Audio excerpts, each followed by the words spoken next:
Short nigga but my dick tall. What's good, boys? This is the week 5 video update. We're just chilling at home today. We're comfy as fuck. We tucked into bed. We playing Super Paper Mario. No, not Super Paper Mario. 1,000 Year Door. We playing 1,000 Year motherfucking Door today in my bed, all comfortable as fuck. Cause why go outside? It's my day off, motherfucker. Before I go back up to the G spot. That's what's good with me. Now let's get to the league, motherfuckers. Okay, first game on my dashboard.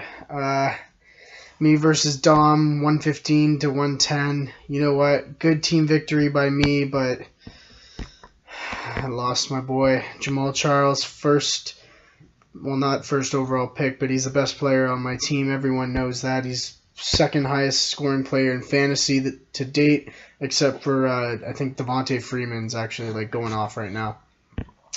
So that's a disappointing loss. Good thing I picked up, what's this fucking nigga's name?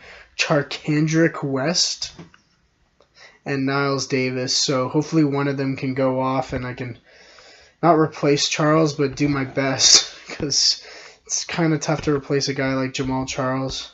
The kid's a fucking stud. Stroke of luck. Beating Ed, and Eddie, or I'm going to keep saying it, shit, and shittier. 131 to 96. Candilis picked up Lord Pretty Flacco Jody over here, dropping 28 points. Candilis, you're just the waiver wire warrior. I don't know how you pick up these no-names and fucking kill it every week. You know who's not a no-name? Julian Edelman. Keep catching touchdown passes from my boy Brady, nigga. Yeah, what's Saeed? TJ Yeldon, solid young rookie. Danny Woodhead's better than Melvin Gordon, straight up. He touches the ball more. But Green Bay's defense, 35 points. Nigga. Don't expect that every week. Do you have a backup defense? Nah, you must be streamlining because you for sure did not draft that nigga.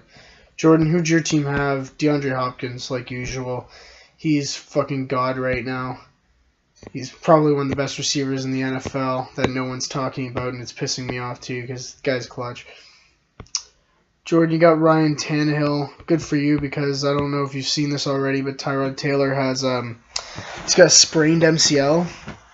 So yeah, you're gonna have to go with Tannehill for the time being. Next game, big win for the Sanu Canoe against Beastin'. You ain't beastin' this week, Kevin. You shit team, you're in 8th place now, bitch. Who did Kevin have? Le'Veon Bell. You know what, that was a sick touchdown, but he fucked me in Bodog, so tic-tac. I'm not going to talk about Kevin's team. Wait, can we just look at Kevin's receivers for a sec? Kev, this is just a message to you. You need to figure your fucking wide receiver situation out. Because without Dez, you have the worst wide receiver core in the league. You got 6 total points from your receivers. You're starting Percy Harvin as your wide receiver 1. That's embarrassing enough as it is. You're starting Malcolm Floyd as your wide receiver 3. He did nothing. And then you're starting Michael Floyd. He doesn't touch the ball anymore in Arizona. John Brown's taking over that wide receiver 2 spot. So Kev, you need to figure your shit out. Did you have a lot of Devontae Adams shit? Martavis Bryant was injured last night. That would explain why he didn't play. Mike Wallace on bye. Kev, you're going to be playoff ready, but you got to make the playoffs first, bud, because your team sucks dick right now. Congrats to D-Nuds. John playing Pete, getting the victory 171 to 103 over Pete's Elites. Pete started Marcus Mariota against Buffalo's D. Pete, come on. You probably knew that was a shitty decision. Buffalo's D is legit. They shut down that young nigga. Randall Cobb didn't do anything for you? 23 yards. That's friggin' disappointing. God damn.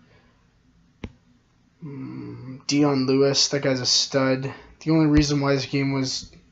Oh shit, no, it wasn't even close. But Pete kept it even closer because of Doug Martin. Gotta appreciate, shouts out to the young nigga Muscle Hamster. You know I appreciate a young nigga with the nickname Muscle Hamster. But let's give respect where respect is due. John's team, 44 points. Eli Manning, 3 touchdown passes. ODB putting in 120 and a touchdown. Julio Jones had a mediocre day, but he fucking picked up a fumble, a Devontae Freeman fumble for a touchdown. So I don't know. They just count it as a TD in this game. It doesn't have to be like a receiving touchdown by a receiver or anything like that. It's still a touchdown, which is kind of weird, but he did score the touchdown technically. Who do we got here else? Larry Fitz, Matt Forte, Gary Barnidge.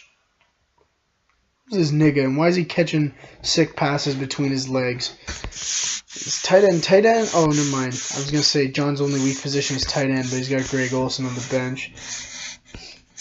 Wow. He's got Matt Jones on the bench, too. Wow, solid. John, you're back in second place. Congrats.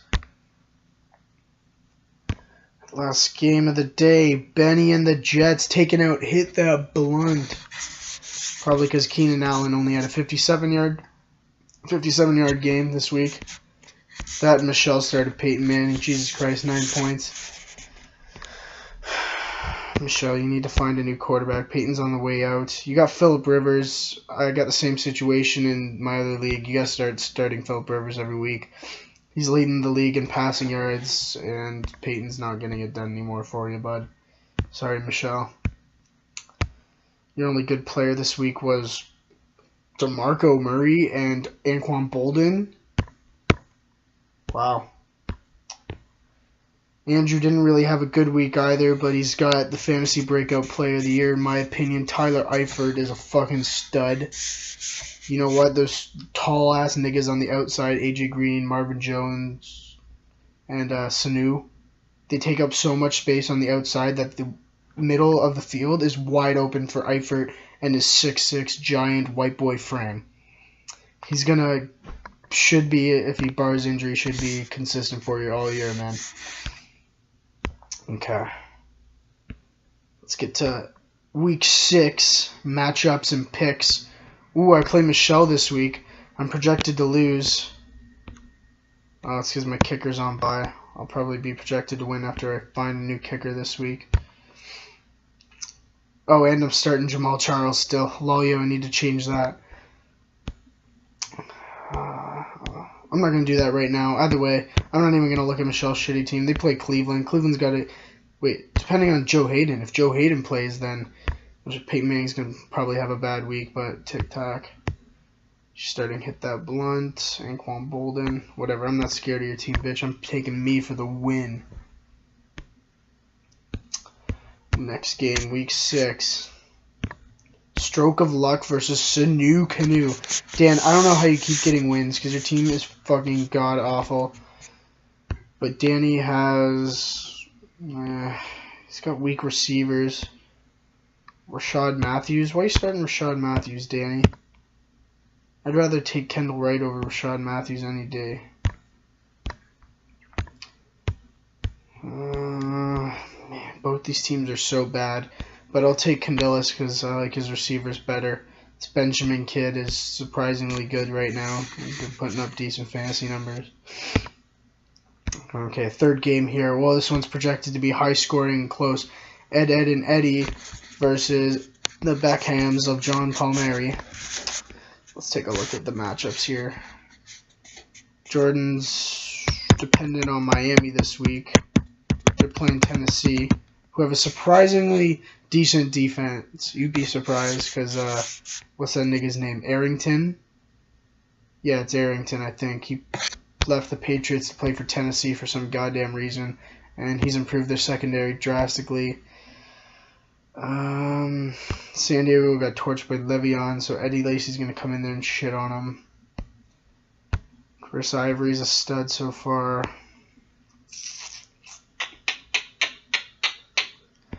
You know what? John's best players play shitty teams, like Matt Forte plays Detroit, Julia Jones plays New Orleans, and the Giants play Philly. So I'm going to give this one to John in a really close game.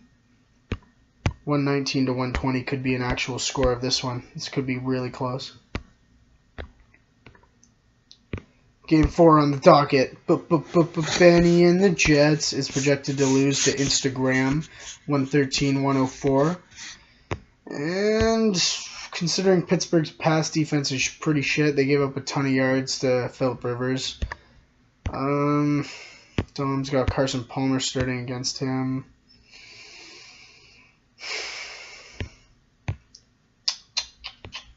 Alshon Jeffrey. Oh, he's probably going to play this week. I'm taking Dom. Dom's team is still really good. Despite Vic throwing Antonio Brown, he's killing his value. Devontae Freeman's going to fucking rip New Orleans. That run defense, they're pretty terrible. For the 4th week in a row, Devontae Freeman's going to have a big week. Jesus Christ. Last game, we got Beaston versus Pizza Elites. Kev, man, your wide receivers are god terrible. KC's got a decent run defense. Arizona's got a decent run defense. I think you take the loss this week, bud. Sorry, Kev. Let's go to league standings right now. As it sits the Tuesday afternoon following week 5. Joyce Moore division is led by Jacqueline's Bush Forever. Oh, never mind. Fuck this. Let's go from 1 to 10. Let's not go from division leaders. Stroke of luck. You're first place. Congrats, Dan. You're the waiver wire warrior again. John Palmieri leads the league in scoring. Not even close. He's literally 100 points on me, and I'm in second. Then I'm third. 4th place, we got Instagram. 5th, Danny. Danny, you're in the playoffs. What the fuck is going on? 6th place, Hit That Blunt. Good, congrats, Michelle. You're in the playoffs now. Starting Saco playoffs. If the playoffs begin today, it would be Benny and the Jets, Andrew Ballone versus Jordan Brucalari, who's in 10th place. And then we got Beaston versus Pizza Elites at 8 and 9. Why does it still say the waiver budget on the side of the standings? I took that shit off. Any big trades? What the fuck is this? Pete traded CJ Anderson to John. CJ Anderson. I called that at the beginning of the year. Guy's gonna be a fucking bust. Wow, was I right? Oh my god, that's hilarious. Oh well, whatever, guys. This is Joey P signing out from H-Town. See you next week, fans.